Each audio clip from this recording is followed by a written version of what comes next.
I didn't know there was a difference between becoming and being a preacher's wife.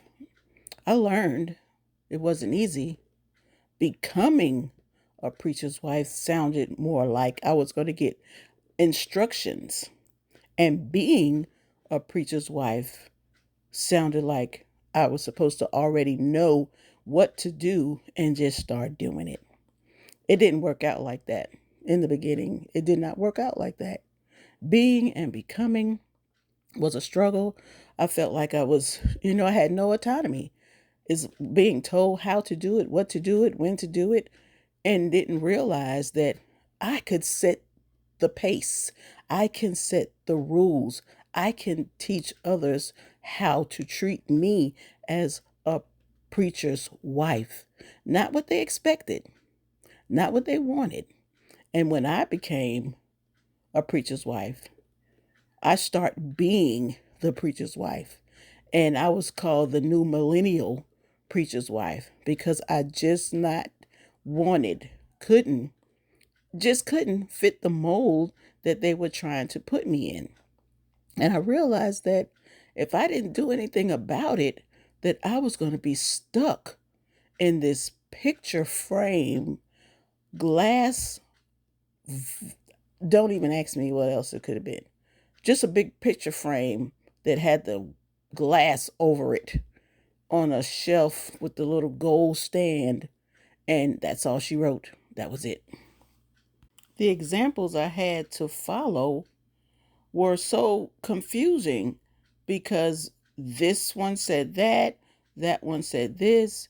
My mind was telling me that, and I was just so confused. There was no model to go by, there was no person that had the answers to the questions. And if they had the answers, they weren't sharing them. And I couldn't cheat off anybody's paper because I didn't know if they were passing or failing being a preacher's wife. I saw so many tears, so many stories of pain. We just don't know what the preacher's wife is going through. The abuse, the addiction, the resentment, the rejection, all of those things are real. So becoming a preacher's wife did not come with instructions. It didn't tell you how to deal with the guilt, the shame, your past. It didn't tell you that. Being the preacher's wife was the learning experience. You had to go through it, Sharon. You had to deal with it. Regardless of what you went through in the past, how you handle it is totally different than what you're going through now. Because now you are a servant. At one time, you were a different type of servant. You were serving something that was destroying your life. But once you learn how to be a servant of Jesus Christ, that's how you learn how to become who He wanted you to be.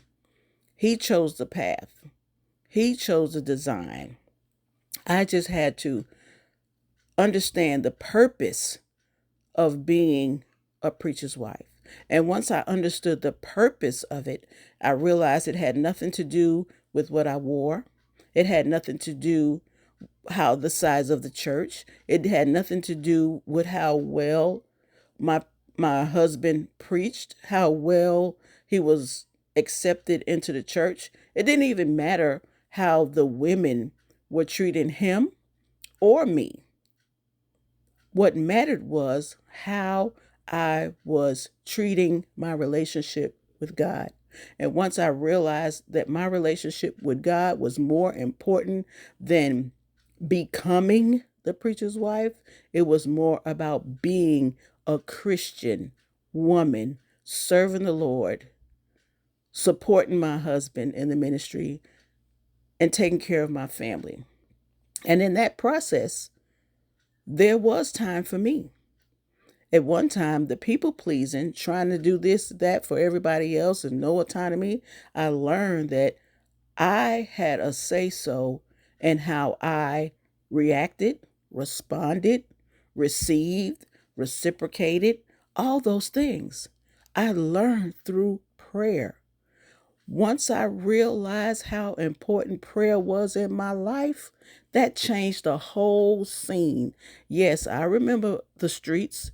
I remember how I responded to anything that came my way. It would have been a different story. But once I realized that it's something bigger than me, the whole scenario changed. The script changed. The scenery changed. I learned how to accept what God has for me, not what man has for me, not what the church had, what the members had, what any of that had. My relationship with the Lord had to be on top of everything. He had to come first before my little feelings were being hurt, before I was worrying about how they were treating my husband in the church. And I'm going to be honest with you, one thing I did do was made sure that my children were treated with respect at all times. I put them where they could not see the good, the bad, and the ugly, only the spiritual side. Yes, I did. I did that. But we have to make a stand somewhere. We just can't let things just keep rolling off our back like it's not there, because soon all that's trickling down your back is going to leave a stain. It's going to leave a mark. You're going to have to shake some of it off and turn it over to the Lord, where He can stand you up straight, get that curve out of your back, pull your chin up, pull your head up. But I did not learn this by becoming a preacher's wife. I learned this by being the preacher's wife.